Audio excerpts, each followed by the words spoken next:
On my reaction video to the first trailer of the Odyssey, I made it pretty clear that I will watch the movie because it got me very excited, and it was also made really clear that Nolan didn't try to be historically accurate at all. So for me, it was okay, and it was very clear that he will go with his aesthetics and how he wants to tell the story. The hype before watching the movie also kind of upheld my expectations. Now I watched it. For me personally, it was not a 10 out of 10, but I still enjoyed it. And during this video, I will explain why it wasn't a 10 out of 10 and what my actual rating kind of is. I will still dive into historical and mythological context because Nolan definitely was inspired by archaeological and historical findings regarding some plot points. So,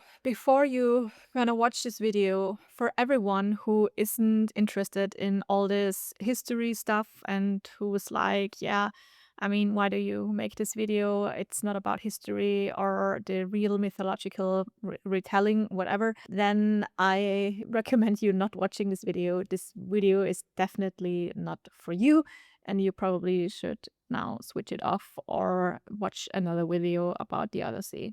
But for anyone who is interested in the historical and mythological background and context, in which characters really worked for me and which didn't work for me, which plot points really worked for me and I really liked, and which didn't really work for me, and also how I see the whole storytelling and the approach and how it is told, music, etc.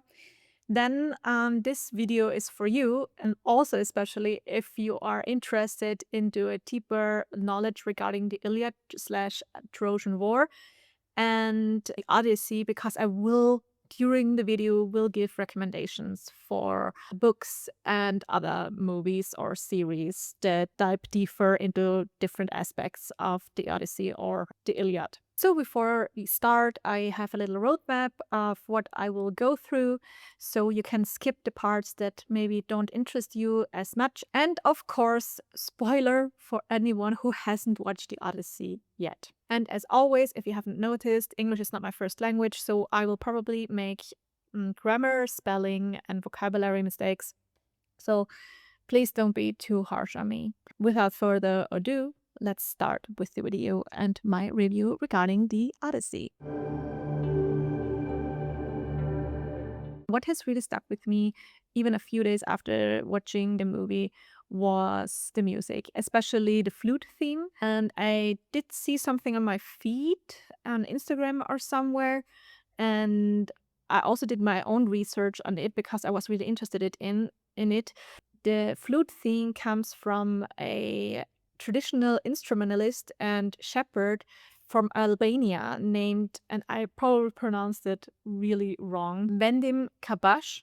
And he plays the so-called traditional two-pipe flute that is probably the closest to the ancient Greek aulos, that it was also a two-pipe flute.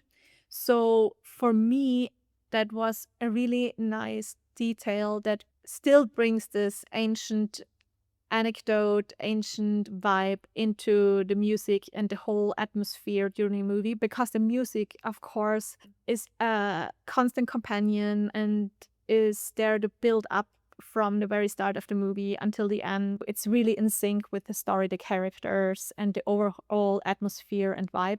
I really like that detail, especially.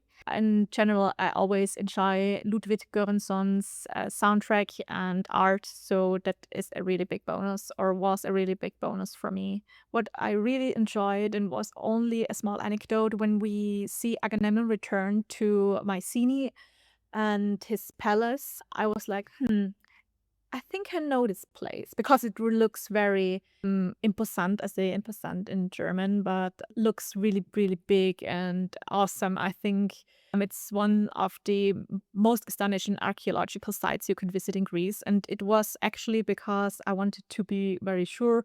It was Acrocorinth, and I visited Acrocorinth just this April for the second time.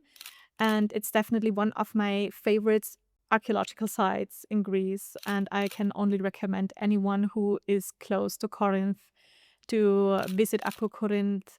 You have an absolutely stunning view over the Peloponnese to the Arcadian mountains. You can see Attica, you can see the mountains of Middle Greece on the other side. You can see the ocean, of course, with the Saronic Gulf. So it's really, really stunning up there. I can totally understand that they used this kind of mountain castle because this whole site is built around a mountain with a wall going around the mountain. I can completely understand that you would choose this location as a filming location. It's absolutely spying. The thing is, the only ancient site that we know of that is on there is an ancient temple of Aphrodite, dating back to probably the Archaic period.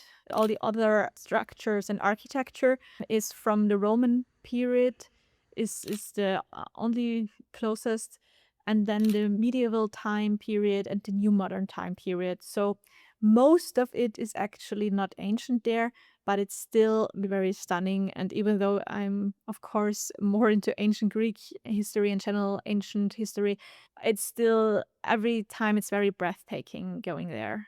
Another theme I really enjoyed was the bowstring theme. It's a recurring visual signature throughout the movie for Odysseus, of course. And it's a strong visual and listening anchor regarding Odysseus' identity.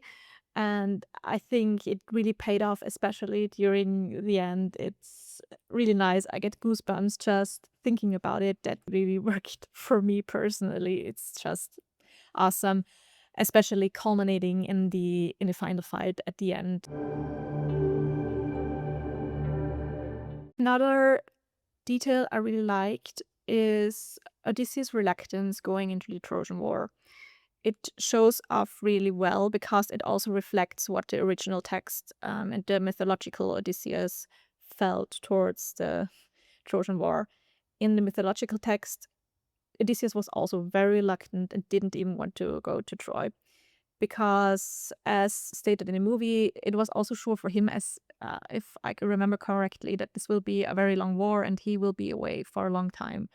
And in the mythological text, he even pretends to be insane or having gone insane so that Agamemnon would see him and say like, oh, okay, I don't need an insane ally joining me. Obviously, that kind of cunning plot didn't work out for Odysseus, and like in the movie, in the original texts, he goes to Troy. And it is also stated the power imbalance between Odysseus, who is a king himself, but Agamemnon, who is kind of a high king. He is also described in the original texts as a high king, so he has kind of more power over the other Achaean/Greek kings, and therefore more authority over them, and it is kind of the supreme commander of the Greek/Achaean army in Troy. At the scene with the last night between Penelope and Odysseus before he departs is also one of the scenes that is emotionally very heavy, in my opinion, and works very well. You can clearly see how much Penelope and Odysseus care and love each other, and it especially works because it makes you understand Penelope and her devotion to Odysseus, her love for Odysseus, her loyalty towards him, even more and understandable in the later scenes, and makes you understand that the deep love they shared and how she reacts. So also this worked very well for me, and I really liked this scene. About Telemachus' performance, I was very skeptical at the start after watching it, but my opinion after a few days and watching some other takes being recommended to me in my feed made me change my opinion regarding Telemachus' portrayal. Because I watched Erica Stevens, she's a classicist, take on Telemachus. She argued that in the original, Telemachus is portrayed as kind of a brat and very hot-headed. And I think the portrayal of Telemachus comes across as that. After thinking about it, I see his portrayal in the Odyssey different. And think that it kind of worked very well because he is kind of hot-headed and not as maybe cunning yet as his father. He's still a very young man or becoming a man. That is a big transition for him. So that comes across as very believable to me. P in general, and Hathaway is a very phenomenal actress. And with the script she did a really great work in my opinion.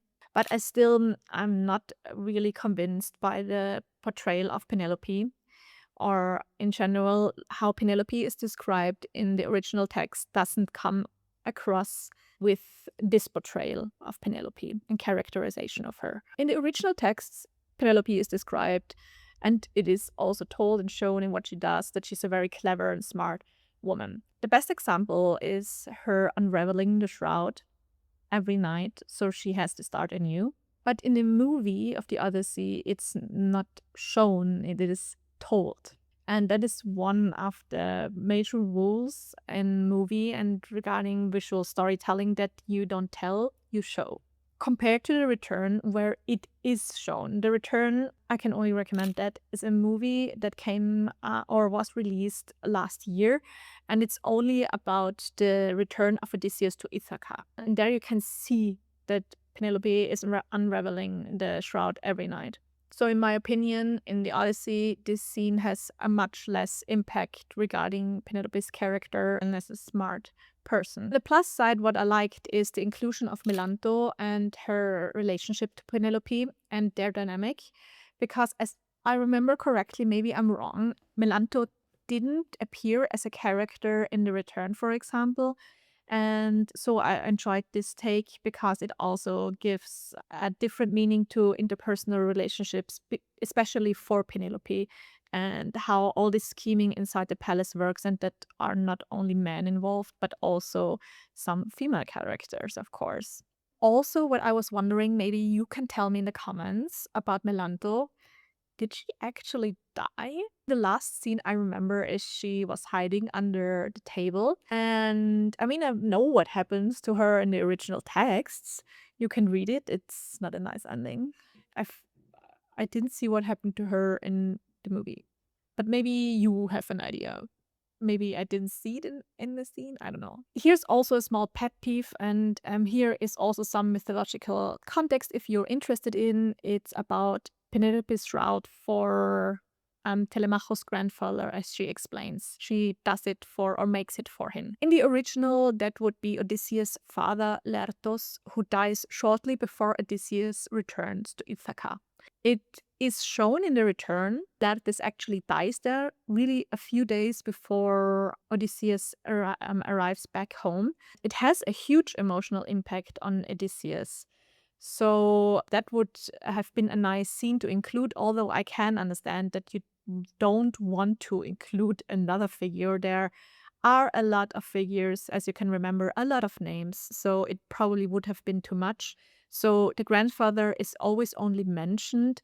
Regarding Odysseus himself and Matt Damon's portrayal as Odysseus, for me, he definitely is convincing in his expression with what he struggles with and why he struggles with it. His leadership struggles, his struggles that he wants to keep his men alive, the regrets of letting kind of his men down as a leader slash as a king. You can clearly see that it had an emotional impact for him and definitely left the traces on his expression and how he talks, in my opinion.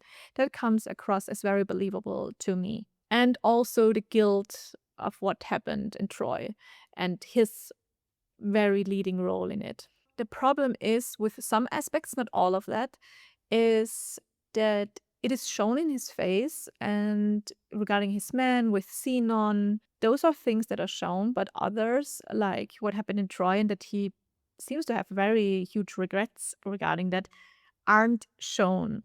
Maybe they are not shown for me as much, that I have like an emotional connection to that, so that I can feel it myself and think like, oh my god, that is horrible. Maybe it didn't work for me, but maybe it probably worked for other people and moviegoers. For me, the thing is that it is shown very late what actually happened. I mean, Menelaus explains it to Telemachus, but it cuts, and then we get the final conclusion, or finally shown what Odysseus in extent actually saw.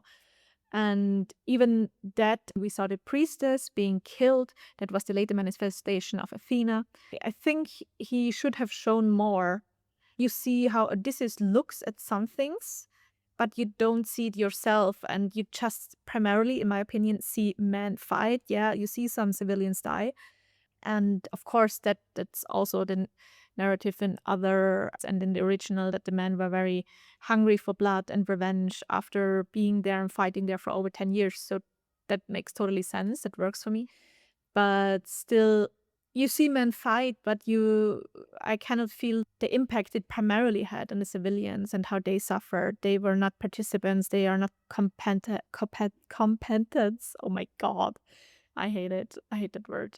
But you know what I mean. The film also rarely, in my opinion, especially in Troy, shows his struggle trying to enforce discipline, because this is something Circe mentions. And in the combination with war and combat, you also don't see it when they plunder the village after sailing back, after departing Troy. You just see them plunder, but you don't see Odysseus trying to enforce maybe discipline or doing something to stop his men or being or civil. In general, I want to add that this was a thing that was very normal to get your provisions if you need provisions for your journey. So that at least was very realistic for me in a historical context even. Some final words regarding that. Some more visible reactions from Odysseus in those moments would have grounded his later PTSD behavior more convincingly, but only for me. It probably worked for other people, but for me, the reaction and the expression he has on his face didn't always reflect on the things we are shown. So I am convinced that, or I can emotionally adapt and feel, okay, I get why you feel that, because XYZ thing was horrible. Regarding Clytemnestra's killing of Agamemnon, it is told and also shown. And in general, I'm a big fan of such side plots and behind what is happening behind the actual plot. I know the whole mythology behind it, so I really enjoyed that. But what I would have enjoyed is, there's a famous painting where Clytemnestra is portrayed with a double axe after her slaying Agamemnon. I will show you here. And it looks, in my opinion, it looks very epic. If they would have taken the axe instead of the dagger, it would have been next level epic. So I think a chance was missed here. But that's just my opinion. And also regarding Iphigenia, the daughter of Clytemnestra and Agamemnon. In the movie, she is shown as a small child when she's being sacrificed by her father. But mythologically, she was definitely older, in her teenage years. And that's how she also is mostly represented in or portrayed in movies and other mediums, because she's lured to the camp of the Greeks where they are waiting till they have winds good enough to sail away, with the pretext of marrying Achilles. And Achilles himself doesn't even know about that. She and her mother only learn about that when she is there. And depending on the version, she kind of accepts her fate or doesn't accept her fate, of course, because being sacrificed is, yeah, it's not the thing. Of course, with the version of Iphigenia being a child when she's sacrificed, it has a much more emotional impact on Clytemnestra as a mother. I mean, it always has, but also for us as the audience. So I think that's why they chose to go with Iphigenia as a child and not as a girl in a marriageable age for that time period. So the motive of her betraying her husband, after he, in her view, of course, thinks that he betrayed her, but taking away her child in such a brutal manner, makes much more sense, and the revenge for her is much more justifiable. If you're interested in the backstory of Iphigenia, I can recommend you the movie Iphigenia. It's a Greek production from 1977, and it's even free to watch here on YouTube. Another book or mythological telling recommendation I can give you is Electra. That's probably one of the top 5 must reads of mythological texts and dramas. To give you some context, Electra was another daughter of Agamemnon and Clytemnestra, and she, together with her brother Orestes, who is mentioned in the movie, wanted to revenge her father, Agamemnon. So it was not only Orestes, like it is explained in the movie, that was involved in the revenge of his father, but also Agamemnon's own daughter, Electra. That's also an interesting deep dive into the endless circle of revenge. I mentioned Circe before, and I want to talk about her. In general, I really like that stopover, and I like that scene because it's one of the few scenes, in my opinion, that shows Odysseus' cunning and how smart he is. And kind of a side fact, Circe actually has an affair with Odysseus in the original texts, and they even have children with each other. He is with her on that island for 1 year, I think. And of course, the performance of Circe's actress is phenomenal. It's one of the best, in my opinion, during the movie. And you can feel the emotional depth and heaviness and why she's very angry regarding what's the reality of war, especially what soldiers, men do in war to people, especially women and children. Pillaging and enslaving and raping. Only thing is, outside of the pillaging scene at the start, we do not see much of that. Even during the sack of Troy, we see how they kill civilians, also women. And I saw it or it is more in the background where they put away some women, where I suspect, okay, maybe they want to enslave them. That's what you normally do because slaves are money. It was the economy for most ancient civilizations to have slaves. It was a very big industry, kind of. You hear her and you believe her. She makes it really, really great. But you are only shown that incidents, or you're only shown that in one instance, and semi in the sack of Troy. But what works really well for me in that scene of Circe's island is how Odysseus struggles with his control as the leader for his men, and in general the leadership struggle.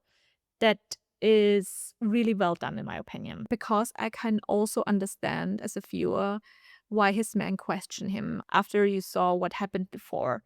Everyone saw it, so that is transported and told very well. There was and still is a lot of criticism regarding the Cyclops scene, and that's kind of the really legendary quote of the nobody, or I am nobody, was taken away. I can completely understand that, but in my opinion, it wouldn't have worked in this version of the Odyssey because it is clearly shown that most obviously mythological beings or beasts, whatever, they don't speak. I also liked how one of Odysseus' men mentions, I think, that he mumbled something, but it is never shown or only implied, and you only have it very shortly. The Cyclops seems to be a more intelligent being, of course. So I'm still a fan of that scene, especially as it also shows Odysseus' cunning and smartness, and that he realizes they are trapped if they kill him inside the cave, and to put the hay on their backs.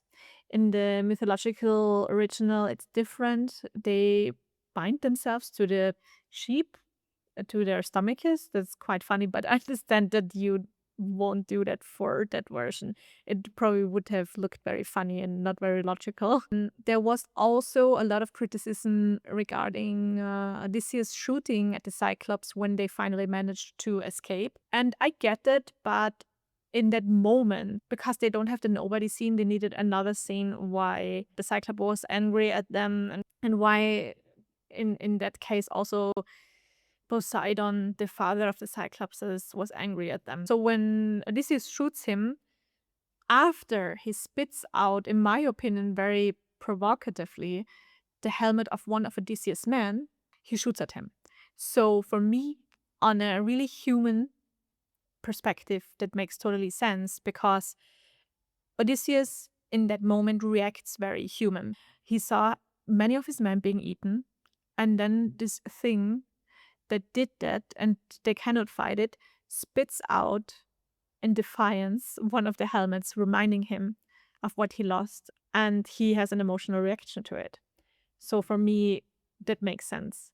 Uh, of course, to the non benefit of his men. Athena, for me, and I have to be very honest because that's how I feel, she was very poorly integrated in the storyline, in my opinion. And her character kind of disappointed me. You have to know, Athena in the original text is probably the second most important character during the Odyssey, like many other female characters during the Odyssey. And in the movie, if she would be there or not, I think, in my opinion, the plot itself probably wouldn't change much without her.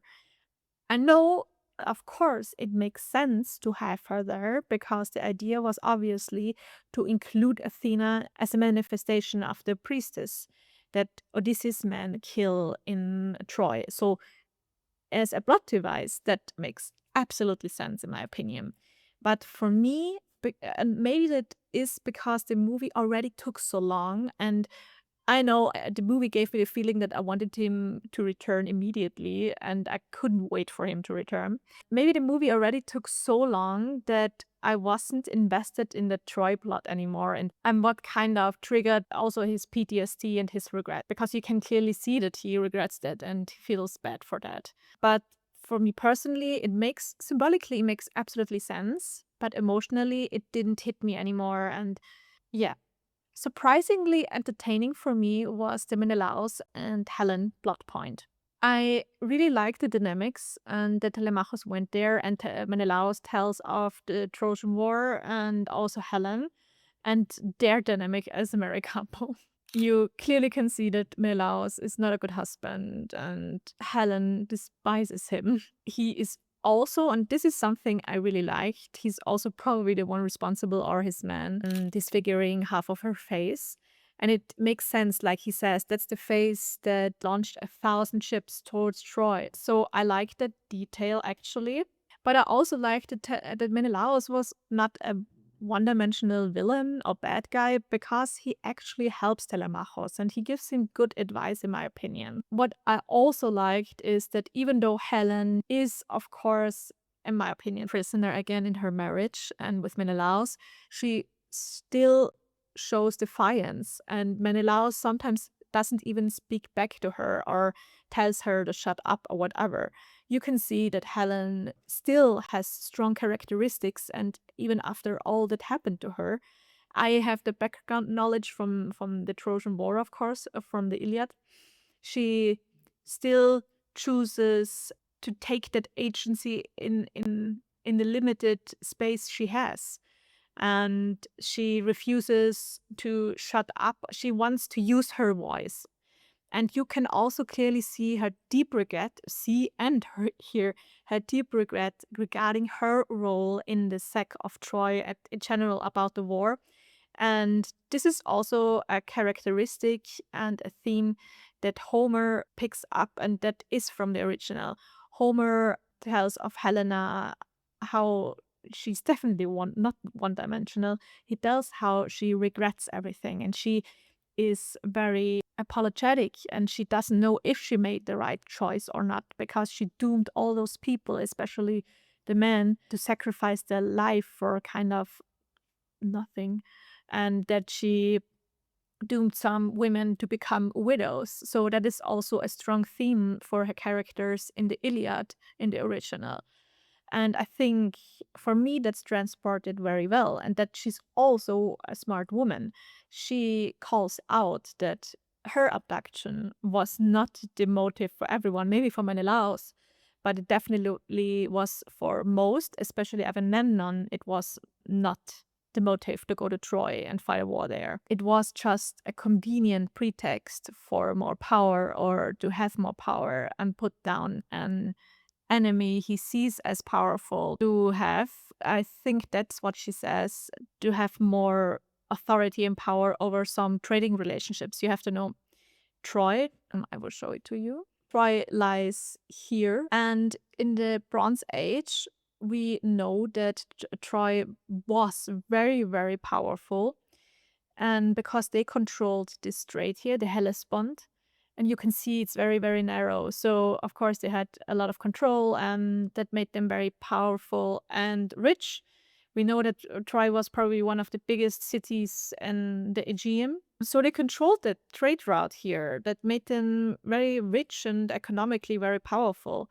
Because we know that even though Mycenaeans didn't maybe trade themselves in the Black Sea here, we know that their goods were traded from here to the Black Sea. That is definitely was an important trading relationship for Mycenaeans, maybe not directly by them, but by extent. So I think Helen is talking about that, and we know that from archaeological findings. And side fact, because Menelaus mentions that it's the wedding of his daughter, Hermione, that's the daughter he has with Helen, their only daughter, and sometimes it's even stated being their only child. And she marries Neoptolemus, the son of Achilles, but she doesn't have children with him, and he later dies. And then she marries Orestes, the Agamemnon's son that is mentioned later that avenged his father, and therefore Clytemnestra's son and her cousin, and therefore Helen's nephew. But that was now very normal in general in ancient cultures and civilizations, not just in mythological texts. Aeneas was definitely one of the few characters I could feel for. I generally sympathized with him, and I wanted him to have a good ending and to have his kind of revenge. That was one of the few characters that I cared for during the whole movie. The underworld scene was definitely also one of my favorite scenes. It probably is in my top 5 scenes from the whole movie. I already liked it in the trailer, and I suspected that this would be the underworld Hades.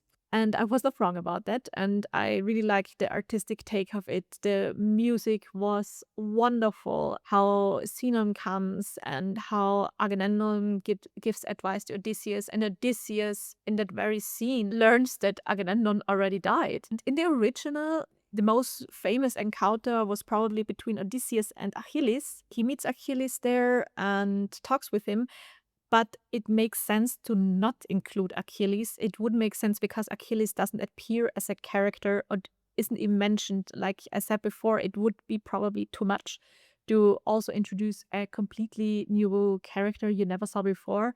And so it makes sense that they introduced or picked up Sinon that was shown in the very first scene of the movie. And I come later to that because it also has a much more personal and emotional aspect for Odysseus' character and plot. And Agamemnon, I cannot deny it, he was aura farming the whole movie, so it definitely had a huger impact on the whole scene. So I get goosebumps from that. It was really convincing. I really, really liked how this whole scene was built up, transported. I liked the aesthetics. It worked so well for me.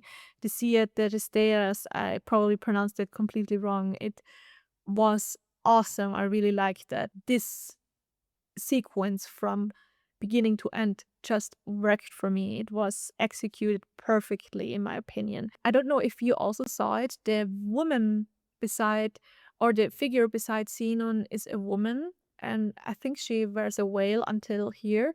And I think that that is Odysseus' mother.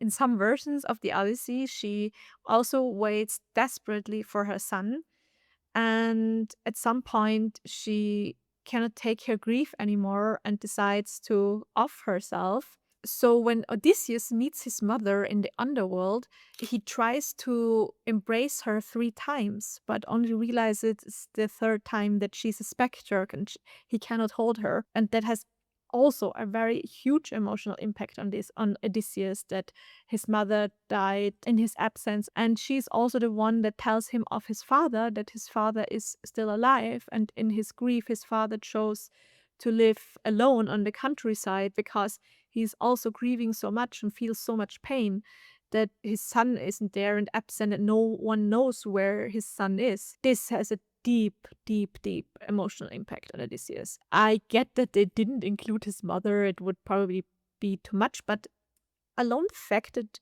she stands there, and I suspect it's his mother, makes me believe that there are some extended scenes and there will be a director's cut in the future where we see Odysseus' mother and he maybe has a conversation with her. And I also like the fact how Sinon tells Odysseus that he should make kind of a sacrifice or what he should do so Odysseus makes good on the dead, because this is also a theme in the religious context and in what ancient Greeks believed that is very important to them, how they treat their dead and they should be buried appropriately. You should maybe also make sacrifices for them so you make good on them and their spirits would be good-willed and not be bad spirits that cannot find peace in the afterlife. And as we are already talking about Sinon, I really like the inclusion of the plot between Sinon, Odysseus and Antinous.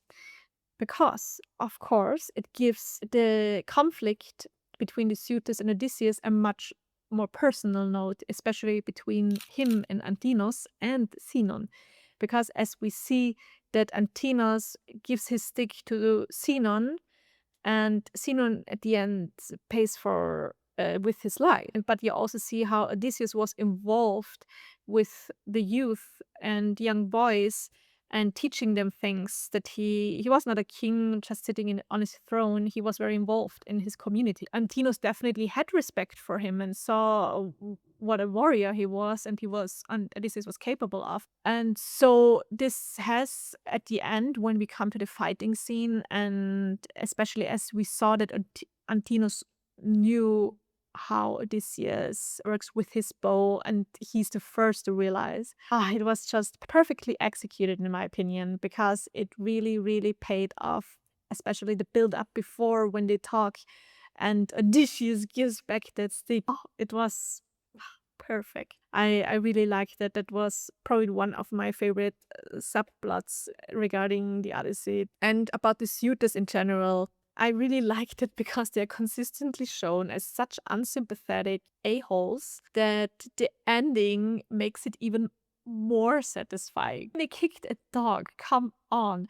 Even in the return, they didn't do that. It's also interesting, I think only one of the suitors at one point says something that they should treat beggars and travelers as guests, and they should honor the gods and their laws. In the return, the suitors are portrayed also primarily as egotistical a-holes, but some of them are portrayed more nuanced, and there's at least one of them who is also portrayed as a very sympathetic character. At the end, all of them have to pay the ultimate price for their disloyalty and betrayal. And of course, the Argos scene is emotional in both movies. I cried in the return, and I also had a little bit of wetness around my eyes. In the Odyssey, probably the only scene that I almost cried.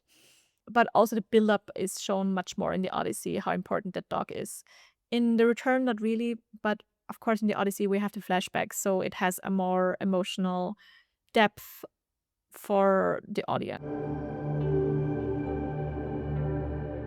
I like the non-linear structure of the storytelling, that we jump forth and back to the present and to other plots that happen. In general, I like different approaches of storytelling and how you build up a story visually, because we are very used to the linear build-up from movies from the last decades. I'm always a fan of that. What I didn't know, I saw it from a review from a classicist. I think it was also Erica Stevens. She says that in the original text, it also jumps back and forth. For me personally, that makes it even more nice now that I know of that. It worked for me before. I liked it. And now it is a more nicer detail regarding paying respect to the original texts, like with the aulos or the two-pipe flute. In general, about the dialogue, I think maybe you heard it before, or I mentioned it before. The dialogue in general was not that memorable for me. There are exceptions, of course, especially those that are more emotionally charged. At a Circe conversation, for example, it's very tense. I like it very much. Or the conversation between Penelope and Odysseus, and the conversation between Antinous and Odysseus was also peak. But compared to Troy, which in my opinion as a whole is a weaker film than the Odyssey, delivers more legendary scenes and dialogues than the Odyssey. But maybe I just say that because Troy was so long ago, so some scenes established themselves as such legendary takes and scenes compared to the Odyssey, which of course just came out a few weeks ago.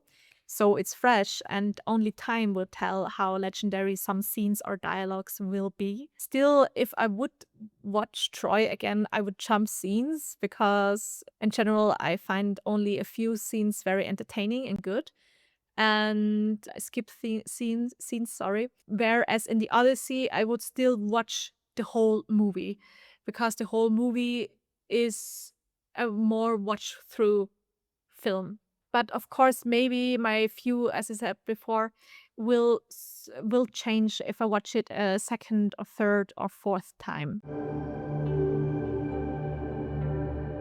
And now we jump to my favorite topic, and that is the historical context slash a little bit of mythological context you were already given. What really worked well for me, how it is always mentioned in dialogue by Odysseus or one of his men, how important it is for them to stay close to the coast with their ships. That reflects not only Bronze Age seafaring, but in general, most of seafaring throughout history. Because it was not just for orientation practices that you had to stay close to the coast so you always knew where you were, but also because, like, it is emphasized that the open ocean is just much more dangerous. And above all, of course, as they need supplies. We see that from the pillaging from the one of the first scenes after the war, and also later in dialogue when they talk to each other that they need new provisions or at least need to hunt or fresh water. I really liked that aspect and how it was empathized between Odysseus and his men. And an equally strong theme, in my opinion, or detail is how it is said when they go into the cave of the Cyclops and one says we have nothing to trade, because that is was also a practice that you always have to have something for trade when you didn't want to fight, like with that scene where they pillaged the village. And as we are already talking about the pillaging of the village, there was this translator scene, and some already pointed it out very early. That didn't work very well for me personally, because the villagers obviously speak Greek. And then one of Odysseus' men, I forgot his name, tells them, yeah, we are Greek too. And then I'm like, yeah, okay, why do you need a translator? If you're from the same people, you have to know Greeks, at least from what we know from later periods during the Archaic, spoke different dialects, but they were not so different that people couldn't communicate with each other. They were to some degree very similar and had some distinctions, but they still were obviously very able to understand each other. It's not like here in Tyrol, where I probably would need a translator for some dialects that are speaking in some valleys that are really completely understandable, even though we all speak German and a Bavarian dialect. But that's not the case for ancient Greek, because it would make sense. You would still understand some words. That's the same when I speak with some people from Switzerland. Of course, they speak Swiss German, but when I talk to them, at some point you understand each other very well, because on the basis we speak the same language. A better choice, in my opinion, would have been the village being a completely different culture. I will show you, because here we have the Troad, and around this coast from the Aegean, there were different kingdoms, vassal kingdoms for the Hittites, who had their kingdom here, their empire. And most of those people, the cultures and kingdoms that were located here in cities, one of the main languages they spoke was Luwian. There is a theory that Trojans, that their native language maybe was also alluvion. We don't know for sure, but it's one of the theories. So those people were, of course, you can see they are in proximity to the Mycenaean culture, to the former Minoan culture, and so on. So it would definitely have made sense to have a different culture here. Alluvion is hard to reconstruct, of course, but still, it would have worked in my opinion, because those peoples, some cities like Troy, Miletus, and others were also affected by the late Bronze Age collapse, and cities were destroyed there. So of course it made sense to also include the guy saying, are you the people from the sea? It's not only the Mycenaeans being affected by it, of course, it's also them. So for the later conclusion, it would even make more sense to have them speaking a non-Greek language. But yeah, that is probably a pet peeve for me. It just then doesn't make sense. Another thing is, and a lot of people already pointed that out, is when Odysseus says our age of bronze is collapsing. That's like when a soldier in 1918 says, oh, thank God, the World War I is over. How do you know? People living through certain periods and areas didn't know, like we actually now don't know, how certain periods are called or will be called. Only later people will give some periods a certain name so that the general public, whatever, knows of which time period they are talking about.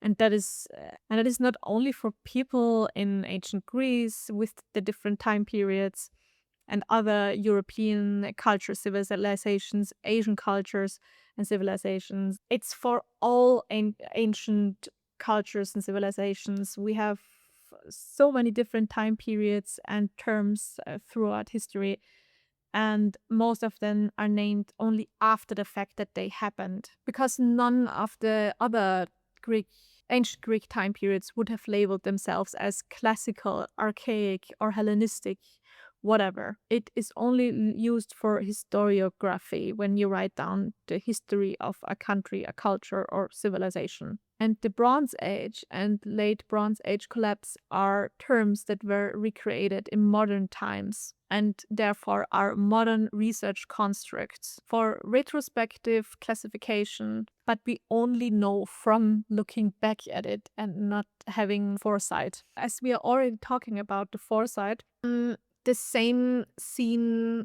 or a similar scene regarding it bothers me between the final dialogue between Odysseus and Penelope.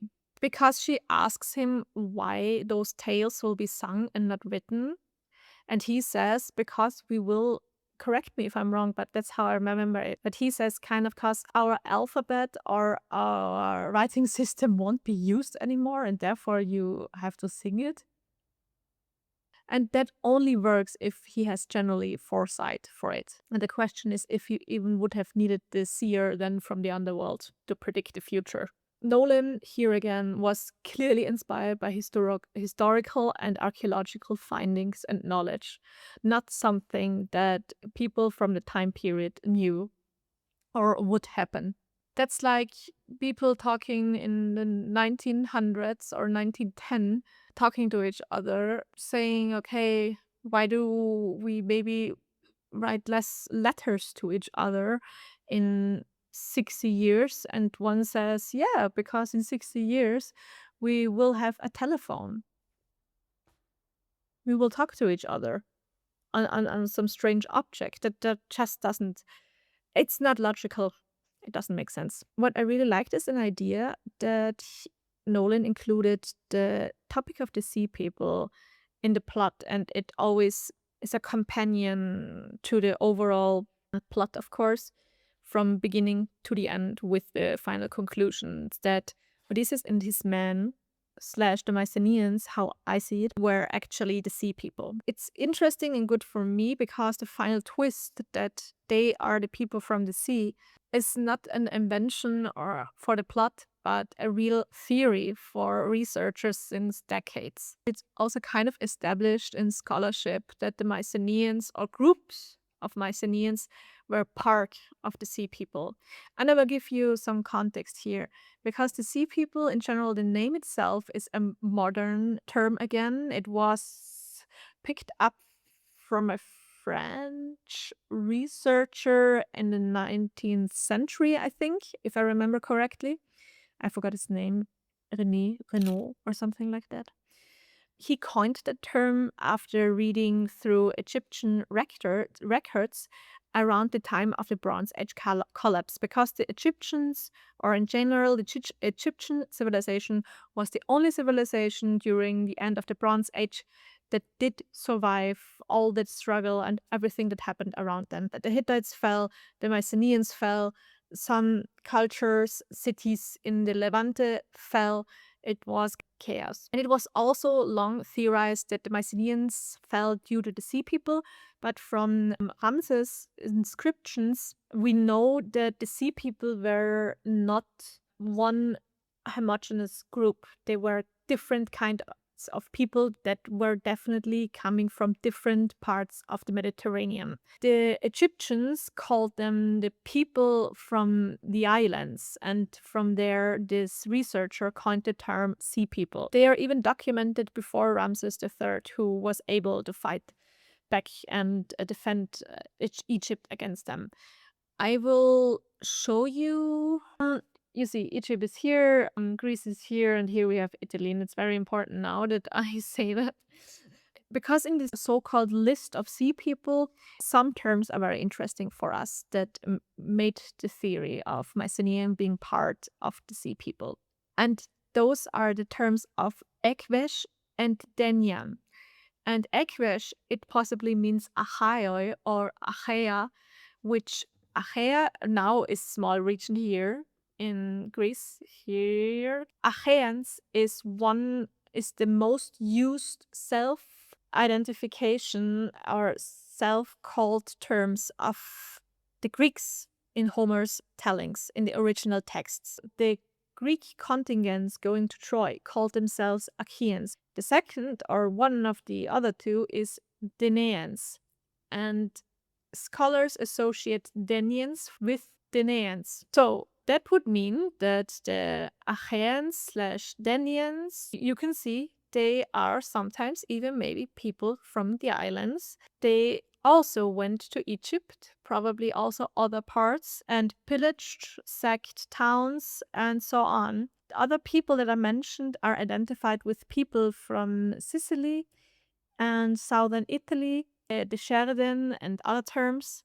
So we have a lot of Sea People coming from this region in the Mediterranean. And that's why it's also funny that Penelope mentions. It is somewhat funny because Ithaca is here. And like I said before, groups of Sea Peoples are also coming from this region. And she always says that she wants to sail to the west, and that would mean the very parts some Sea People come from. But as the Mycenaeans probably were part of the Sea Peoples too, yeah, I mean, it's their own people.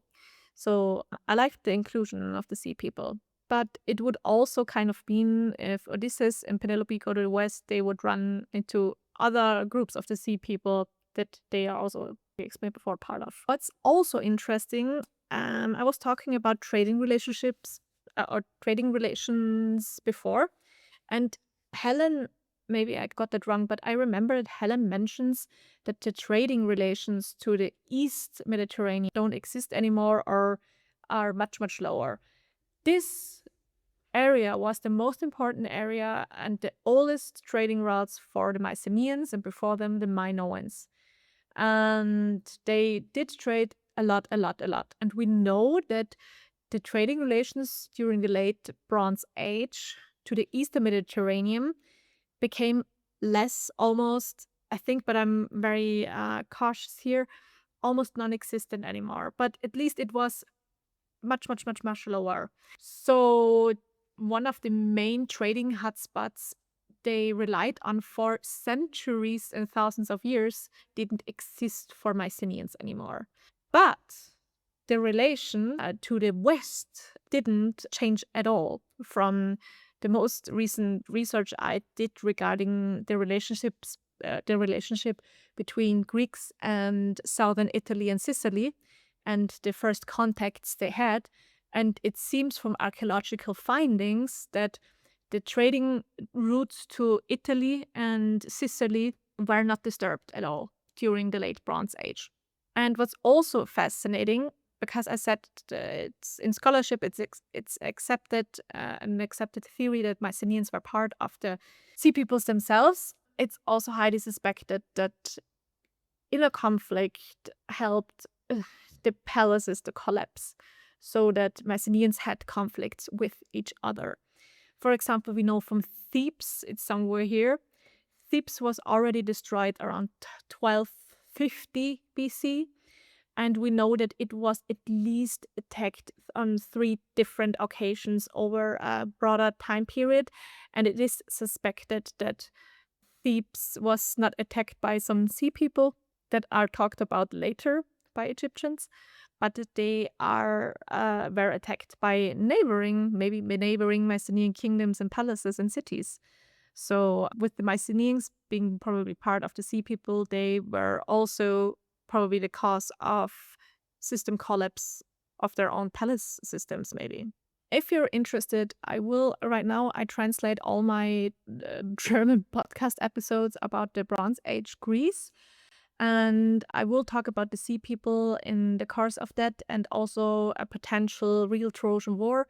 So if you're interested in that, subscribe to my channel, and so you will stay up to date when those episodes will finally be translated in English and be uploaded on my YouTube channel. Or follow me on Instagram, because I have a lot of content, carousels, reels about the Bronze Age Greece, where I talk about these topics. And some of the final things about historical backgrounds and context is, like I mentioned before, I like the emphasis on the importance of religion and cultic practices. I explained before, Zenon tells what Odysseus should do so his spirit would find peace in the afterlife and other people.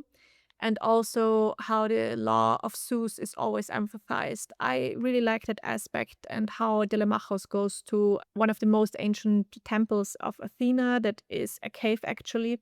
That's also interesting details, because caves and some outer places we know from the Minoan times already were sacred places often, and where we know that probably deities or spirits were prayed for, that had a really, really deep sacred and religious meaning before any temples were actually built.